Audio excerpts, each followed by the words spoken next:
Ya Allah, Ya Rahman, Ya Rahim. Ya Allah, Ya Rahman, Ya Rahim. Ya Allah, Ya Rahman, Ya Rahim. Ya Allah, Ya Rahman. Elementary pa lang sila kasi may classmate na yan na medyo gay, doon na nabarkada. Hanggang sa dumating sila sa high school. To tell you honestly, nag-cross-dresser din si Sherwin. Mas kilala siya sa pangalang Shaula, yun ang alam ng mga tao dito sa San Carlos.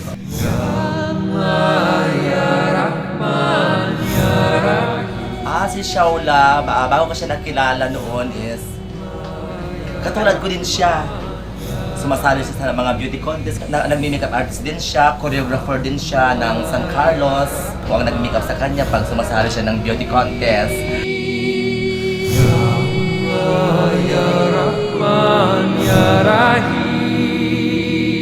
Nakilala ko siya through my wife. Alam natin, member siya ng third sex before.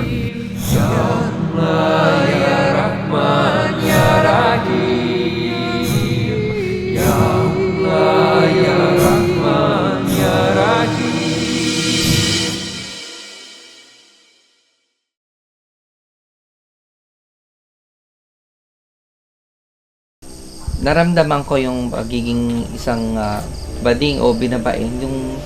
Nung bata pa lang ako, syempre napaka-close ko sa nanay ko. Dahil halos lahat kami lalaki.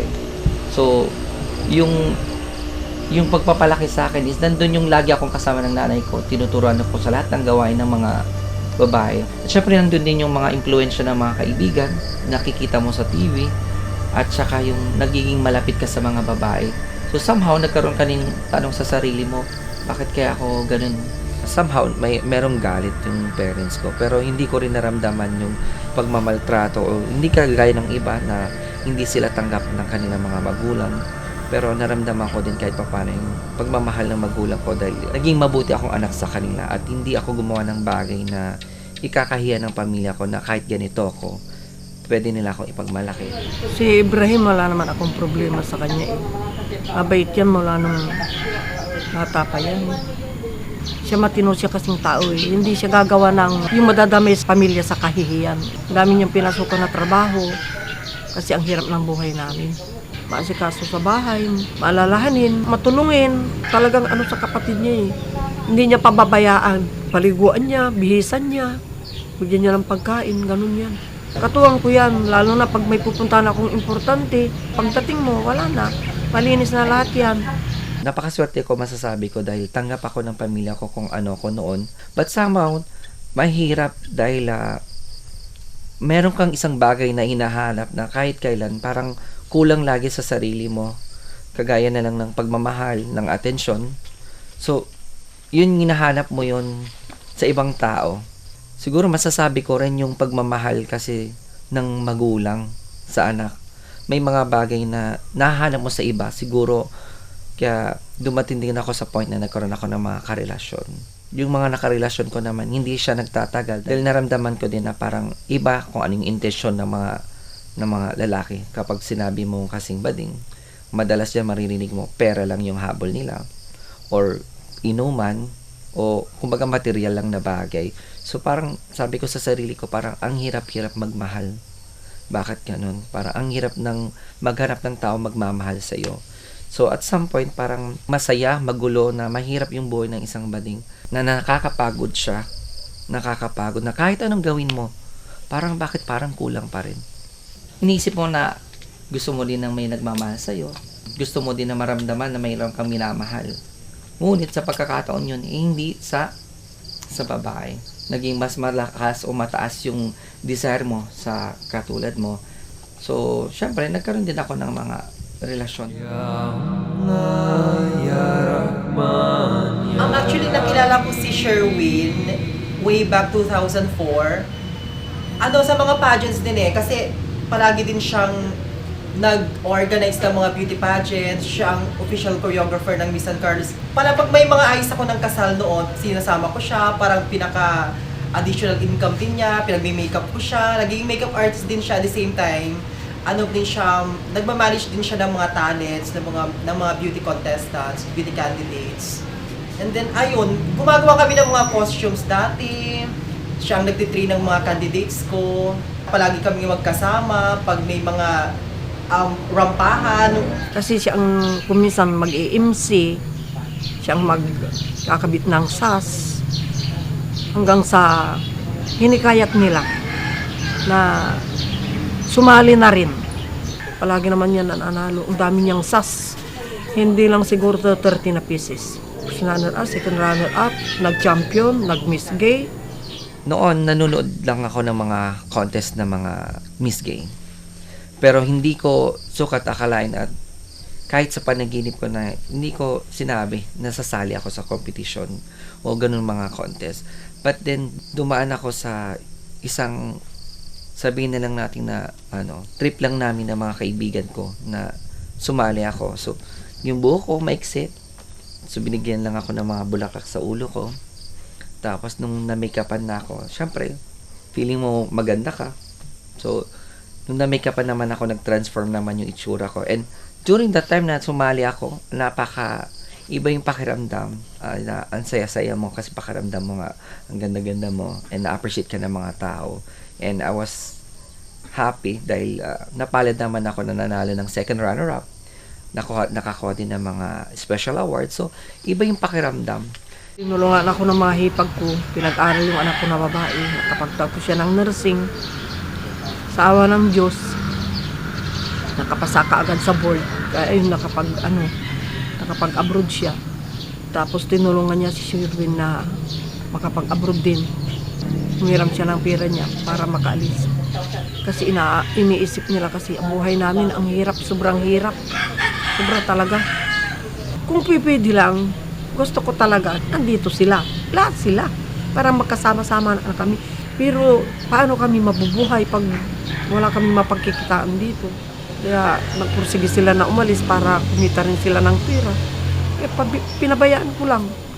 Nagpunta ako ng Middle East para magtrabaho, syempre, upang makatulong sa pamilya. Pero hindi ko sukat akalain na higit sa makamundong bagay yung natagpuan ko sa Middle East.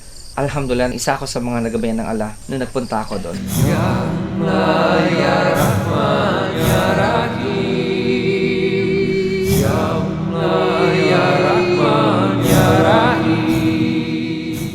Niwala sa panaginip ko na magmuslim ako. Maraming pagkakataon na nabigyan ako ng babasahin patungkol sa Islam. At sa unang pagkakataon na yon, binasa ko naman yung mga pamphlets na yon. Ngunit parang hindi ko siya binigyan ng importansya. Merong akong naging kaibigan na Arabo na isang doctorate, si Dr. Farid, na napakabait niya. Nagbigay sa akin ng mga babasahin patungkol sa Islam at patungkol sa Christianity. Open-minded naman akong tao. So binasa ko lahat yung mga binigay niya hanggang sa nagkaroon na ako ng mga tanong sa isipan ko na syempre, pinanganak akong Kristiyano, magulang ko Kristiyano, mga kabag-anak namin. So parang somehow, meron mga katanungan sa isipan ko. Meron ding sekta ng isang Kristyanismo na naghikayat sa akin upang umaten sa kanilang pagsamba. So sumama naman ako. So sa pagkakataon na sumama ako, parang nagulahan ako sa sarili ko. Hindi ko talaga siya matanggap dito sa puso ko. Kaya sinabi ko dun sa kaibigan ko na kung bukal dito sa puso ko, mismo ako ang babalik dito sa inyo, sabi ko. So, yung gabing na yun, parang naramdaman ko sa sarili ko na parang naligaw ako. Naguluhan ako sa pananampalataya ko. So, nagdasal ako nung gabi na yun. Na sabi ko, gabayan mo ko sa tuwid na landas. Hanggang sa kinamagahan, tinanong ulit ako nung kaibigan ko, si Dr. Farid, na kumusta na ako. Tapos sabi ko, pwede mo ba akong bigyan ng isang Pilipino na mas makakapagpaliwanag sa akin kung ano yung Islam? So pagkatapos nun, pinapunta niya ako sa isang Islamic center and then nakausap ko si Ustad Yusuf Reyes and then nagpaliwanag sila patungkol sa Islam. And then during that time, so, nagsyahada na ako. during the Ramadan din. So hindi siya ganun kahirap para sa akin tinanggap yung Islam. Napakadali dahil naunawaan ko at naintindihan ko. Dalawang bagay yung nabago sa buhay ko nung tinanggap ko yung Islam. Siyempre, unang-una doon yung pagkakilala ko sa nag-iisang Diyos, ang Allah Subhanahu wa Ta'ala. At yung pangalawa doon is yung paano ko binago yung kinagisnan kong buhay. Nung natagpuan ko ang Islam, nagkaroon ng direksyon yung buhay ko dahil alam ko na kahit anong religion mo, sa batas ng tao at batas ng Diyos, dalaw lang naman yung nilikha niya, yung lalaki at saka babae. So, ayoko na harap ako sa kanya at tatanungin niya ako kung anong nilikha niya at sasabihin ko na nilikha mo din ako, nabading ako. Wala akong karapatan na sabihin yon. Hindi ko pwedeng sabihin na nagkamali ang Diyos ng pagkalikha ng tao. So, ibig sabihin nun, lalaki niya akong nilikha, lalaki akong babalik sa kanya. Ayun na, alaman ko na nagpakatotoo na siya. Well, syempre, nung pagkatapos ko niyakap ang Islam, tinanong ako ng family ko kung kailangan ba yan sa trabaho ko. Pero sabi ko sa kanila, hindi siya kailangan, wag silang mag-alala dahil nasa mabuti akong kamay. Sabi ko nung nag-chat kami, Queen, nag-Muslim ka na raw, sabi ng kapatid mo. Oo, Nay, sabi niya. At pinag-aralan ko kung anong katuruan ng Islam dahil kumbaga ang isang relihiyon o isang pananampalataya dapat hindi lang kung ano yung kinagisnan mo. May mga bagay na dapat na bukas yung isipan mo. Ayun, nalaman ko na maganda rin ang inalabasan ng pagpasok niya sa Islam. Na bakit ako magagalit sa kanya? Hindi naging hadlang din sa pamilya ko yung pagyakap ko ng Islam. Ngunit may mga, gaya ng mga kaibigan ko, yung may lumay yung mga loob nila. Siyempre meron yung natuwa, merong hindi. Ay, talagang nagulat talaga ako nung nalaman ko na lang. Tapos sa FB, palagi ko nababasa yung mga reaksyon niya. Talagang nagugulat talaga ako sa mga message niya sa amin na ganyan-ganyan. May association din kami dito sa San Carlos. Akong naging gay president sa gay association. Ang daming naging feedback or comments ng mga LGBT communities dito sa San Carlos. Maraming na-shock, maraming nagtaka. Parang hindi pa nagsisink in sa amin yung katotohanan na talagang pakaya ba kayang panindigan ni Sherwin yung pagiging Ibrahim niya, yung pagiging Muslim niya, yung pag-convert niya sa Islam? Well, syempre sa Facebook pa lang, nagulat na ako. Doon sa pagkakakilala ko sa kanya before, nung nandito pa siya sa San Carlos, hindi pa siya pumupunta doon. Ibang-iba, at nakakapag-chat kami, kinakamusta ko siya, binibiro niya ako, eto nag-TV na tana pare, sabi gano'n. Ako naman to, tumatawa ko, syempre, hindi ko mapatunayan hanggat hindi ko siya nakikita. Pero sa ngayon, sa nakikita ko, binata na talaga. Tapos sabi ni Sherwin, sunugin nyo na yung mga saskunay. Kasi nga nag-iba na ako. Yung mga sas niya, inipon ko sa isang plastic. Pati yung trophy niya, inipon ko sa malaking plastic. Yung mga kasama niya na gay, pumunta doon sa bahay, kinuha nila. Sabi ko, bahala kayo dyan. Ito na po yung mga natirang alaala niya. Katulad nito, ito yung photogenic siya noon. Siya yung Miss Gis sa Bugalyon, Pangasinan. First runner-up siya. Miss Photogenic, Best and Creative Costume. Pinasunog pa niya yung iba. Ito na lang yung mga naiwan na alaala namin sa kanya. Kasi sabi niya kasi yung pangalan na siya, wala na yan. Talagang sinunog niya na, binaon niya na talaga yan. Wala na, Ibrahim na talaga siya ngayon. Noong hindi pa ako Muslim, syempre nandun yung masasabi natin na malapit sa tukso. Yung mga bisyo, mga ganyan, mga tropa. Oo, umiinom yan. Mahilig sa party-party. Kung saan ang pinupuntahan ng mga barkada. Tatawagin yan. Hihilanit, hihilain yan. Isasama. Si Ibrahim ngayon, bilang isang Muslim, mas nagkaroon ako ng takot. Sa Allah Subhanahu wa Ta'ala, aware ako sa mga bagay na ginagawa ko. Mas aware ako na gumawa ng mabuti at lumayo sa mga bagay na masasama na magdudulot sa akin ng kapahamakan. At syempre, mas nagbibigyan ko ng importansya, panahon at oras ang pagsamba, pag-alala sa aking tagapaglikha. Ayoko nang balikan yung kung ano man yung kinagistang kong paniniwala o pananampalataya. Ayoko na rin balikan yung mga bagay na masasabi ko na hindi siya masaya. Kasi bilang isang third sex ay hindi madali yung buhay. Kasi yung mag-struggle ka, natanggapin ka ng mga tao, is napakahirap nun. Yun yung mga bagay na ayoko nang balikan pa. Dahil nagtagpuan ko na yung matuwid na landas, natagpuan ko na yung sarili ko. At saka syempre, natagpuan ko na yung tunay na Diyos na dapat sampahin. So at least aware na ako sa lahat ng bagay na ginagawa ko sa buhay ko ngayon. So yung pagyakap ko sa Islam, mas nabigyan ko ng pahalaga yung susunod na buhay kesa dito. Natanggal niya yung pag-iinom, pagninigarilyo. Tapos, hindi nagsasalita ng malalaswang salita. Hindi ganun kadali yung pagbabago. Siyempre, unti-unti. Hindi ganun. Isang araw, pwede ka nang magbago o maging matuwid ka na. Pero siyempre, pinaglalabaran ko pa rin yun hanggang ngayon. Yung mga pagsubok na binibigay sa akin ng Allah Subhanahu wa Ta'ala.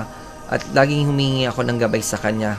Lagi kong pinagdarasal na magawin niya maging makabuluhan yung buhay ko dito sa mundong ito. Maging mabuting impluwensya sa ibang tao, lalong-lalo na syempre sa pamilya ko na sana ay bigyan nila ng pagkakataon yung sarili nila, maintindihan nila kung ano yung naramdaman ko, kung ano yung natagpuan ko sa Islam. Gusto ko na maiparating sa mga tao, saka sa mga kaibigan ko, kamag-anak namin, kung ano ba yung katuruan ng Islam. Yung pagiging isang bakla ay isang pagsubok ng Diyos yan.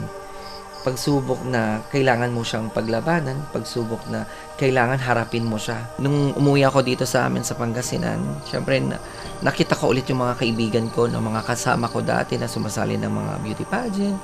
Syempre gustong gusto kong ibahagi sa kanila kung ano yung epekto nung Muslim ako. Pero nandun pa rin yung pakikitungo ko ng mabuti at maayos sa kanila dahil hindi ko pwedeng itago yung bahagi ng buhay kong yon. Kasi naranasan ko din kung paano maging isang katulad nila. Pinapaliwanag ko sa kanila kung ano ba yung halaga ng buhay dito sa mundong ito. Kumbaga magkaroon sila ng katanungan sa sarili nila na ito ba yung gusto mo para sa sarili mo? Sa tingin mo ba, ito din ba yung gusto ng Diyos para sa iyo? Siguro, ito yung magpapasaya sa kanila dito sa mundo, pero ang tunay na kaligayahan na hindi lang naman dito sa buhay na ito, higit doon sa kabilang buhay. Tama naman yung ginawa niya. Dahil tayo din po ay marami din po siguro yung pagbabago. Tulad niyan, yung ginawa niya. Nag-iba siya ng relihiyon. Inibitan po din niya ako na manood ng pamamahayag noong February 16. Binibigyan din niya kami ng leksyon tulad niyan, yung mga napag-aralan niya sa Islam. Maganda po yung mga naidulot din niya sa amin. Sana maging bukas sa kanila yung paanyaya ko na pag-aralan nilang Islam at makikita nila yung pagbabago mismo sa sarili nila. Lalong-lalo na syempre kung natagpuan nila yung tunay na Diyos na dapat nilang sambahin, gagabayan naman sila ng Allah Subhanahu wa Ta'ala sa tuwid na landas, inshallah. Sherwin, pagpatuloy mo ang pagpalaganap ng inyong paniniwala at sana sa community natin maging parte ka ng kaayusan, katahimikan at kagandahan ng ating paligid. Sherwin, or also known as Ibrahim, I would like to congratulate you kasi feeling ko kasi parang nahanap mo na yung tunay na calling mo. And nakikita ko naman sa'yo na masaya ka sa ginagawa mo ngayon. And ipagpatuloy mo lang ang ginagawa mo. Sana ay maging successful ka.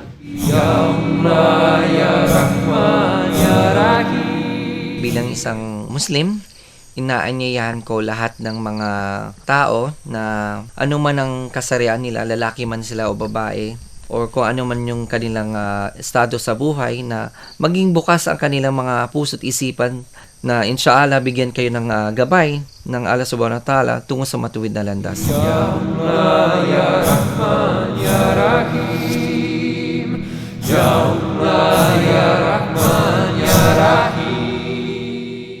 Hindi ito tulad ng pag-iwas sa barkada, paghinto sa bisyo, o pagtigil sa sugal.